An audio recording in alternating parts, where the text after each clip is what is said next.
So how'd you guys do? It's not a test, by the way. Well, I was very nervous doing it, I was thinking, I haven't had time to study for this. Well, I ended up in the doubters category, which then said doubters tend to be, older, white, male, and conservative in their disposition. And well-educated. Well, that doesn't look like you at all. No, that can't be right. And I was part of the alarmed category, so I, think climate change will affect me personally, and I'm worried about the impact it will have on America and on other countries in the world. Yeah, well, I think that this is really about values.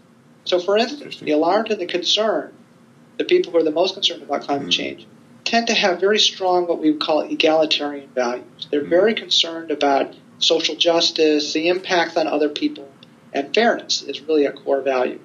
The doubtful and the dismissive, however, are what we call strong individualists. They often have a very anti-government view, believe that the government should have as little interference in society as possible. Also, interestingly, there's a broader psychological phenomenon, and I'm not saying that this is what's going on for either of you, but this is something that's a human tendency. Is what's called confirmation bias. And we're all subject to this to some degree. And we all have this tendency to look for information that validates what we already believe. And even most subversively, to take information that does contradict what we believe and distort it and twist it and say, no, that really does, it really does. That's not either of us. No. Okay? So all I'm saying is that this is a human characteristic. I'm be interested in your views on what I see as a paradox in this debate, in that those climate scientists who, genuinely think we've got a big problem are a bit inclined to exaggeration to get the public's attention. But apocalyptic scenarios are actually driving people into the sort of doubtful or dismissive category. Do you see this happening? That's a great question. Fear is not a sustainable emotion. What it tends to do is that people tend to either become paralyzed.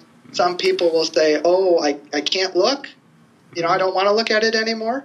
And other people will just say, look, you doom and gloomers have been talking about the end of the world for, 30 years. Look outside, it's still here. So, stop with that. And I think all it does is it just keeps it away from getting us to this much more rational way of thinking about it, which is this is a risk. And it's about managing the risk so we don't end up with our house burning down. Sure. And I think that's really the question that we need to grapple with. And unfortunately, we get stuck in the extremes. Right. So somehow we've got to, get to a point where we can just have a constructive discussion.